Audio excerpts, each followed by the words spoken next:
Pipocando Games tá no ar, gente. Tá no ar, seja muito bem-vindo. Muito bem-vindo, gente. Comente alguma groselha aqui embaixo, deixa o seu like sem saber se o vídeo é bom de verdade, leia o título porque não vai ter nenhum mistério quando eu falar na cartela e se prepare que hoje é dia de deixar o lado fanboy falar mais alto e fazer a alegria dos caixistas comentando aqui os melhores jogos do Xbox 360. Uma lista que começará com poucos graus e progredirá na escala da temperatura até atingir níveis calóricos astronômicos.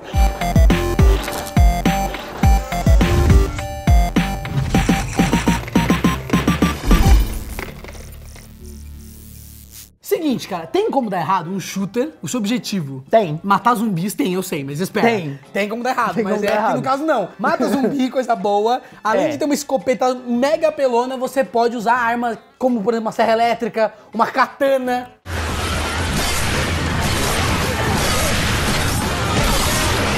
Nesse ponto, o 360 saiu na frente dos seus concorrentes e garantiu que Left 4 Dead, a franquia que virou referência no gênero, chegasse também a ser jogada nos joysticks. É claro que o foco do jogo era fazer sucesso nos computadores, mas depois da Valve investir pesado na campanha de marketing, gastando mais de 10 milhas de dólares, era necessário expandir esse mercado aí pra compensar, né, todos E esses Left milhões. 4 Dead era muito muito gostoso louco. de jogar. É muito louco. Nossa, era muito bom. E na hora de fazer o porte para o console, a empresa não quis brincadeira e deixou tudo nas mãos do Turtle Rock Studios, que desenvolveu Left 4 Dead antes de ser comprado por Gabe Newell e sua companhia maravilhosa, Valve, incrível, Steam. A gameplay sofreu poucas alterações aí e todos os modos de jogo também chegaram no console, que tinha de especial a possibilidade de jogar offline com o split screen, que ainda fazia bastante sentido naquela época. Eu, inclusive, sou um grande partidário do split screen, acho bem da hora. É Eu gostaria muito que bom mais o jogos split poderiam screen, ter né? split screen. Eu só sou contra o split screen quando é contra. A parceria com a Microsoft não parou por aí. E a Valve também lançou Left 4 Dead 2 para o console. Assim como todas as suas expansões. E os jogos juntos venderam mais de 3 milhões de cópias no 360. Ó, eu queria falar uma coisa aqui. A gente tá fazendo essa lista, a gente tá fazendo várias brincadeiras. E assim, muitos fãs de Xbox 360 e de Xbox em geral já reclamaram do Pipocando Games, que a gente foi tendencioso e tal. E, cara, eu acho o Xbox, principalmente o 360, foi um videogame, mano, muito importante. Eu tenho total respeito. O sistema online era um absurdo de da hora. Eu lembro que no PlayStation você não podia conversar com os O amigos. sistema online do 360 foi a primeira vez que eu joguei online num console. E que foi bom pra caralho. E foi muito bom. Outro game que fez muito dono de Xbox feliz demais foi o terror psicológico de Alan Wake, a sua narrativa muito bem construída pela Remedy, que lançou esse jogo lá em 2010 para este console, o que pra mim eu acho que talvez seja o melhor jogo de Xbox 360. É um dos melhores jogos do Xbox 360. Com certeza. E a Remedy, inclusive... Nossa, vai ser A Remedy, inclusive, ela é boa nesse negócio de narrativa, né? Eles fizeram um jogo que tem uma narrativa, assim, acho assim, num nível de excelência, chamado Max Payne. Vocês conhecem? Nossa, Max Payne é... Max Payne 1, feito pela Remedy. É isso aí mesmo. E com um foco em deixar o player viver uma boa história.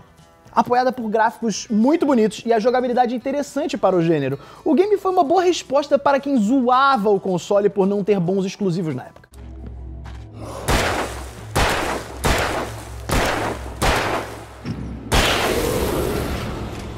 No game, você assume o papel do Alan, né? Tipo, se chama Alan Wake. Que ele é um escritor, né? Que ele quer encontrar a paz pra trabalhar, tipo aquele negócio de fazer um retiro criativo, né? Mas depois de um acidente, ele precisa encontrar sua esposa, além de viver acontecimentos de um livro que ele não lembra de ter escrito. E a gameplay, ela é marcada por um combate onde o Alan luta contra a escuridão. Aquele duelo entre a luz e a escuridão, né? Sim, Ele usa a mas lanterna. O legal é isso, tá ligado? Porque, tipo assim, você não pode atirar nos inimigos de cara. Se você atirar só no inimigo de cara, já Não dá era. nada. Você tem que usar a lanterna pra eliminar a escuridão dele, aí quando ele enfraquece a escuridão, você vai e atira. E o jogo também tem muitos méritos em criar imersão, como a série Night Springs, que mistura Twilight Zone e X-Files. E aí o player pode assistir dentro do cenário, mano, histórias peculiares, como a que o Alan tá vivendo. Então ele vê que ele não é o único, tipo, tem outras histórias bizarras passando nas TVzinhas. Para a Microsoft, o game só teve um problema.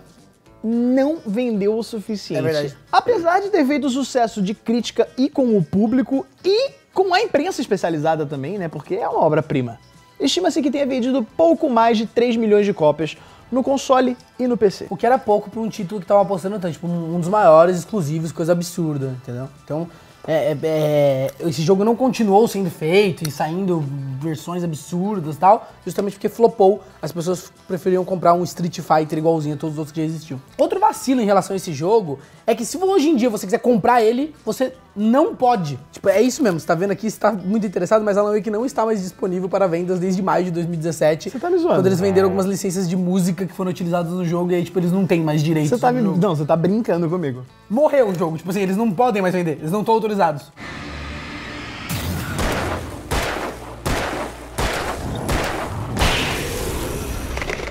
Agora a gente já começa a falar de franquias que atravessaram gerações de plataformas de gamers da Microsoft. E por isso a gente começa com Fable. Esse RPG de ação começou no Xbox original lá em 2004, que também foi um console bem interessante, o Xbox original. Esse jogo aí, cara, ele foi desenvolvido pela Lionhead, mas foi no 360 que ele realmente ganhou foi o tempo da brilhantina. Ele continuou a sua vida e lá ele foi para o mundo. Fable 2 foi lançado em 2008 e se passa 500 anos depois do primeiro game. Ainda no mundo de Albion, mas agora muito mais amplo e elaborado.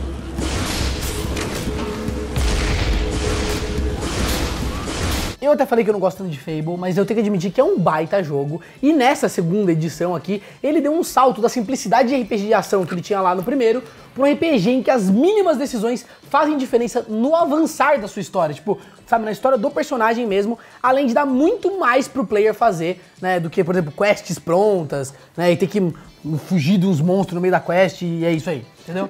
Você é complexo. E você ainda pode decidir como quer lidar com as coisas. Você pode ser bonzinho, mas não é o único caminho, meu querido. Você pode ser o catiço. Moleque piranha. Moleque piranha, capiroto com ódio no coração. E as possibilidades impressionaram os jogadores nerds tetudos que nunca saíram de casa e não viveram suas próprias aventuras. Assim como Porque nós. dentro do jogo você poderia ser um mago habilidoso que tem um emprego como ferreiro, uma casa, uma família e inclusive na hora do sexo você escolhe se você quer ou não usar a camisinha. Sim, Não tem existe. camisinha no jogo de RPG. É, feita com intestino grosso de bode, né? Porque é um negócio medieval. De pixels. De pixels, enfim. O jogo foi adorado pela crítica e inclusive ganhou o prêmio bem inusitado de game mais simpático aos animais. Só um animal aparece no game e é um cachorro que é seu, inclusive ataca os inimigos nas batalhas. Estranho também é que existem variações, né, de carroça espalhada por ama, mas não tem nenhum cavalo. Fable 2 sustenta também o posto de RPG mais vendido para o Xbox 360, com mais de 3,5 milhões de cópias vendidas, sendo que 700 mil foram vendidas nos primeiros 9 dias após o lançamento.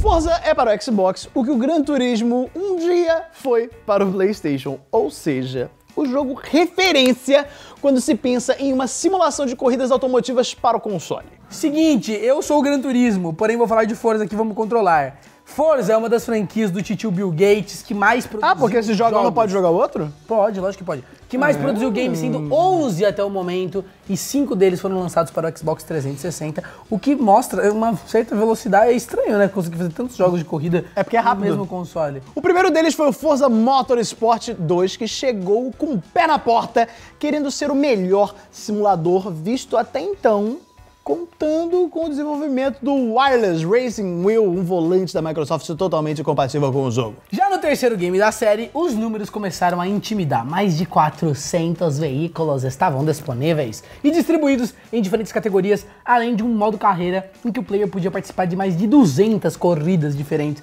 Era uma coisa incrível, realmente.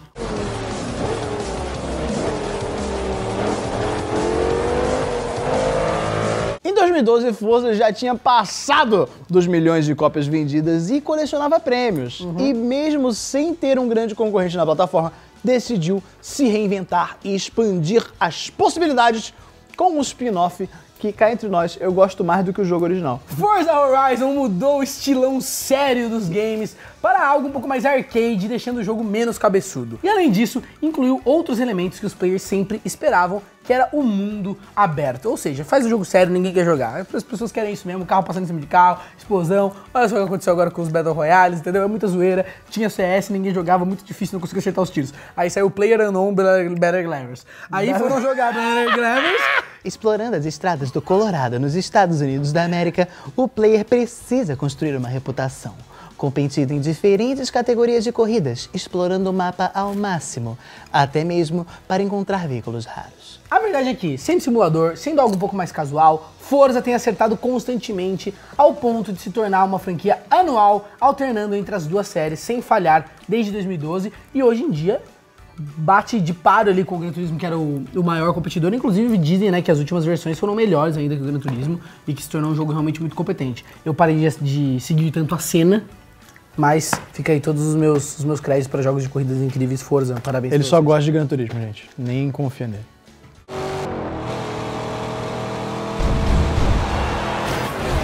That's it! A win in your first race! I knew this wouldn't be a problem. E a gente não pode falar de Xbox 360 sem falar de uma das franquias principais, um dos carros-chefes do jogo. Gears of War é um TPS incrível, onde você tem uma metralhadora, atira no alien, e se isso não é o suficiente pra você... TPS? Explica pra você. TPS é um Third Person Shooter, é tipo Fortnite. Você vê as costinhas do personagem. Você não fica em primeira pessoa. E se a sua metralhadora não é o suficiente, ela tem uma serra elétrica embutida nela, onde você corta a glote de alienígenas. O primeiro game saiu lá em 2006, apresentando a trama militar em um mundo chamado de Sera, tomado aí por uma guerra entre humanos e os Locusts, que era uma raça aí de répteis humanoides que gosta de tocar o terror e tacar-lhe o Os protagonistas do game são os soldados Marcos e o Dom, armados com seus rifles que viram serras elétricas no lugar de baionetas e enfrentam hordas de Bowsers humanoides com a missão de mapear e destruir a base subterrânea dos Lagartão. Mano, era um jogo muito louco e era frenético pra época. Eu lembro que era pesado também, a movimentação do personagem era da hora. Tinha aquela coisa de você poder se esconder e atirar. Tem um termo que eu esqueci agora. É cover and shoot. Cover and shoot. É só falar em inglês que funciona. Que foi revolucionário. Os jogos não tinham isso de você, tipo, encostar atrás de uma parede e botar sua mãozinha já.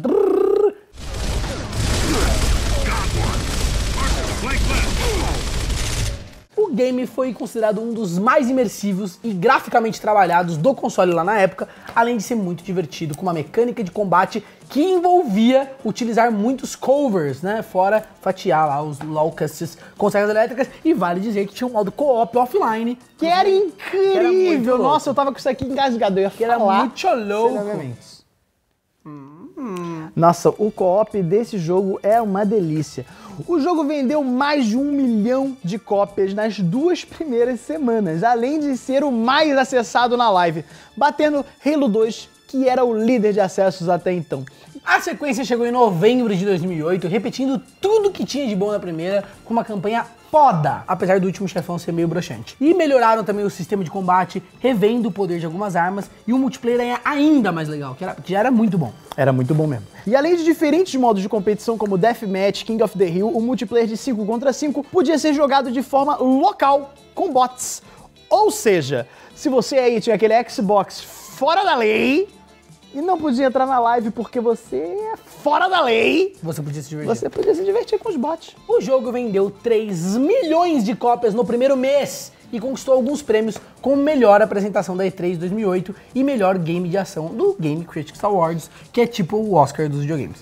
E o 360 ainda viu mais 2 games da série. Gears 3, que saiu em 2011, e Judgment, que saiu em 2013. E deu uma mudada, assim... Pra pior. Pra pior, né?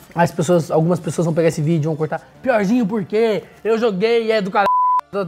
Gente, muitos fãs consideram o Judgment pior do que os outros Gears, porque mudou algumas coisas. Muitas pessoas consideram o Judgment o pior dos Gears, inclusive. Mas não é que era um jogo péssimo, você se diverte, mas né, não tinha aquela essência que a gente gostava dos outros 3.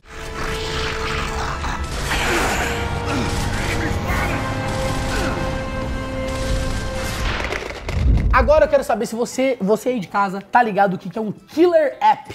Não sabe? Eu vou explicar. É uma aplicação de computador tão foda, tão desejada, que ela acaba fazendo com que as pessoas comprem um hardware específico só para poder rodar este app específico. E foi isso que o Halo fez com o Xbox 360. Tipo, tinha gente que comprava esse videogame apenas para poder se divertir a valer em noitadas incríveis com os amigos jogando Halo, o que foi claramente demonstrado numa campanha publicitária de muito sucesso na série Big Bang Theory. Podemos continuar com a noite de Halo? Nós tínhamos que começar às 8, agora são 8h06. Halo é para o Xbox o que Super Mario World foi para o Super Nintendo, por exemplo. As pessoas compravam o Xbox 360 só para ter o prazer de dar tiros com o Master Chief. E esse jogo ele chegou no 360 apelando, galera, já que o primeiro a sair pra caixa foi Halo 3, que concluía o primeiro arco de história e até por isso, literalmente, foi responsável por ajudar a vender muito console, porque tinha muito fã da franquia que queria ver o desfecho, queria jogar o terceiro e o terceiro a sequência, né, mano? O que os jogadores novos e os fãs de longa data encontraram faz justiça aos 94 que o game sustenta no Metacritic. Até hoje. Até hoje, inclusive, né? Um modo campanha curto, mas muito bem polido, que encerra o arco de forma que deixa os players satisfeitos e um multiplayer insano. E, inclusive, um modo campanha que você pode zerar com um amigo em cooperativo. Sensacional. Controlar veículos no Halo com um amigo na garupa, numa metralhadora, atirando muito nas pessoas. É uma coisa deliciosa, mas, repito, o melhor Halo, na minha opinião, o que eu mais gostei, que eu joguei muito, foi Halo Reach.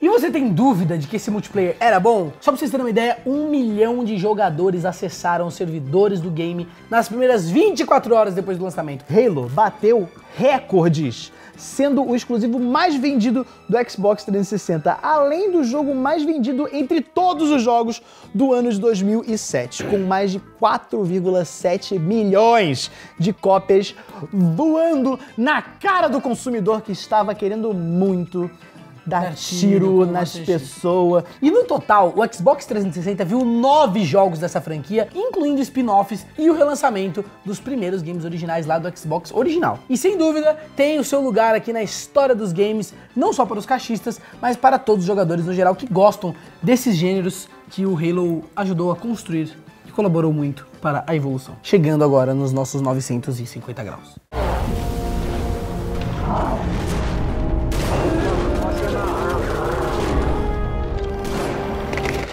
Entre essas franquias monstruosas, vale a pena dar um espacinho para os indies mencionando o muito bem recebido Super Meat Boy, que saiu em 2010 exclusivamente na Xbox Live e é um jogo divertidíssimo, é um absurdo. Você passa bastante raiva, né? O jogo entregava 300 sangrentos níveis diferentes e vendeu 1 milhão de cópias em 2 anos na plataforma, além de ter estrelado o documentário Indie Game The Movie, que vale muito a pena para todo mundo que gosta de videogame. Bom, galera, a gente fez essa lista aqui de Xbox 360. Xbox é um videogame que eu tive, que você teve, que, cara, a gente se divertiu demais. E a gente queria deixar de novo essa mensagem. Não briguem por causa de console. Não briguem por causa de videogame. Você tem, é lógico que quando alguém fala alguma coisa errada, você tem todo o direito de vir, de corrigir, de discutir. Mas não leva isso pra um lado negativo. Não brigue com as pessoas por causa disso. Vamos deixar a comunidade do videogame diferente de outras comunidades que existem no mundo. Uma comunidade leve, divertida, pra todo mundo se gostar e jogar junto. Se você gostou do vídeo, deixa o seu like aqui embaixo, comente aqui se a gente falou alguma groselha, tá bom? Sem ofender a gente, porque a gente tem um coraçãozinho muito frágil e a gente se vê no próximo vídeo aqui do Pokémon Games. Tchau, gente. Fica com o Kami-sama.